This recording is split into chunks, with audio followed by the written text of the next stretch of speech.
Hi, everyone. The restaurant industry is booming. I need a clicker. Um, for the first time, today's consumer is actually spending more on eating away from home than they do on groceries. So restaurants are at record high revenues. At the same time, even great restaurant brands are struggling to survive. Why is that? Two reasons. One, everyone has seen when you come into a restaurant, those "we are hiring" signs for all these different positions. There is a great labor shortage. And you have all suffered through the consequences of long wait times, poor quality, not enough capacity. It's really hard to get a reservation nowadays. And second is rising costs. As everyone is suffering through rising costs, restaurants are in particular for food cost, and those rising food costs are eating into razor-thin P&Ls of the restaurants. So this is turning the operators to automation. What if an AI could actually, how cool would that be if the AI could actually help to prevent unnecessary tasks and help to bring the food costs down by not overcooking and just having the right stocks in. So we are PreciTaste AI, we do restaurant AI.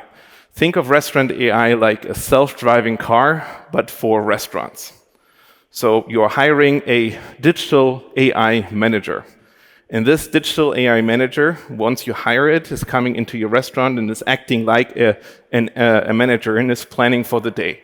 So through forecasting, we know exactly how much you're going to need in the restaurant days ahead of time, but also what are the most urgent tasks in the next minutes. Then we use that on a co-pilot stage in a starter package that also offers you to the ability to interact with your restaurant manager with a chat assistant and a large language model, and you basically have an enterprise research tool in your pocket. And the cool thing is you can take this co-pilot to a full pilot, to fully automate the restaurant through computer vision that we bring into the restaurant. So the restaurant AI manager has an over-the-shoulder view to help you manage the cooking cycle. I have a few visuals that are helping you to understand this viewpoint of the restaurant manager. So these are the screens that we put into the kitchen, and they replace clipboards or whiteboards or screaming in the kitchen. And then through those computer vision systems, we understand the quantities, the fill levels. Here we have a 3D measurement. We know exactly how much food is in which hotel pan. It can't be confused by the system. Even Pat Gelsinger from Intel was trying to confuse the system and couldn't. So we can tell you exactly how much is available inventory. And why is it important? Because it may take 25 minutes to restock your chopped chicken, to grill it and chop it and bring it back to the line. And 70% fill level might look a lot, but it's actually not a lot if you're going into a busy hour and you expect a lot of customers to come in. So we're optimizing usually the most important business items, baking goods in Europe, or in the US, of course, the burger. This makes this system very popular. Why is it so popular that we did put 2,500 systems in 5 different countries just in the past 18 months into the field? Why is it so popular that the funds of the former CEO of McDonald's, Burger King, and the founder of Shake Shack invested into our company already? Because this restaurant AI manager is optimizing your P&L constantly and making all those repetitive tasks better and eliminating tasks. And we see that in business cases, the profits of the restaurants rise up to 80% to the previous levels. This is, of course, great, and we've offered that to large organizations as well as new also to small brands. So it's very applicable. We can go into a sushi bar, we can go into a salad bar, we can, here it's Urban Belly, it's an Asian fusion concept. or even fine dining like Michael Jordan's Steakhouse, up to corporate level, where we are applying one of Europe's largest bakery chain and managing the complete process of how much they need to produce, into how it's being produced and how it's delivered and what is delivered to the customer. We have great momentum. We just came back from the Wendy convention and started our sales process there. We just last week received the AI Beyond Border Award as Germany's top AI startup. We received the US award from the Kitchen Innovation from the restaurant industry. So we're on a mission here, and we want to continue our growth path of 3x year over year, and are seeking therefore $15 million Series B. And this is very important to me. When I decided 15 years ago to do a PhD in machine learning, I wanted to do something with impact. At the time, I still need to explain what machine learning is. But if you're looking into food waste, it has an economic impact and it has an environmental impact. The United Nations is assessing that on a country list, if food waste would be a country, it would be the third largest emitter, just following the US and China. So by eliminating food waste, that's like taking the CO2 emissions of a country like India off the map.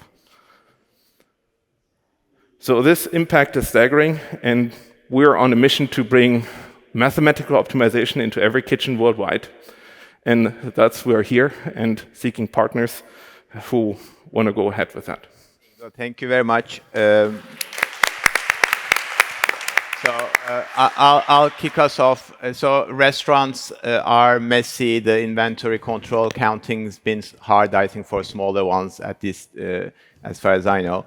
So you're bringing computer vision, which can actually solve that. How do you handle the privacy of the employees and kind of their reactions to being monitored? Obviously, I guess if efficiency is gained, it works better. And then, yeah, the data input, are you trying to circumvent it by computer vision? Just curious about the data quality problem. Yes, a great question. Thank you for that. So first of all, the starter package doesn't even have computer vision. Sure. But then this was also a big topic with the large cafe chain. So we're not storing the data that is not necessary. And even if in the samples that we store, we're blurring hands and faces. So their review, showed that it was completely GDPR compliant. Okay.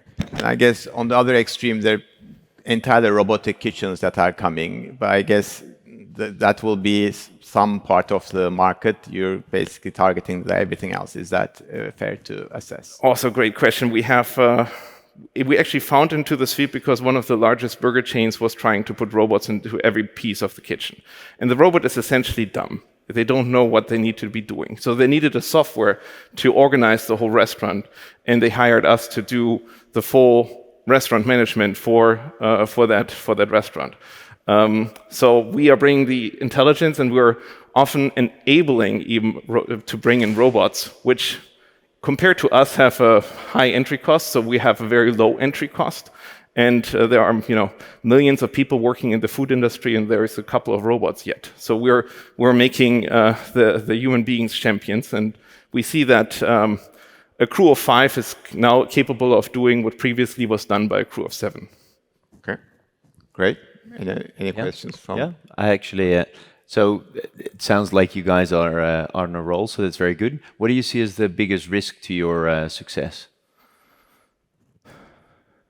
I think reach is something that is important. So we are really, on a mission, on a timeline to get there out quickly. And I think that's one of the challenges that we're having into kind of this new disrupting way. It's very cool. It's at the same time going into a conservative industry, and that's where we have great reference customers that showing this, and that's where it's quite some work to be done. There are a lot of kitchens in this world, but it's a lot of fun. Okay, thank you, Ingo. Thank you.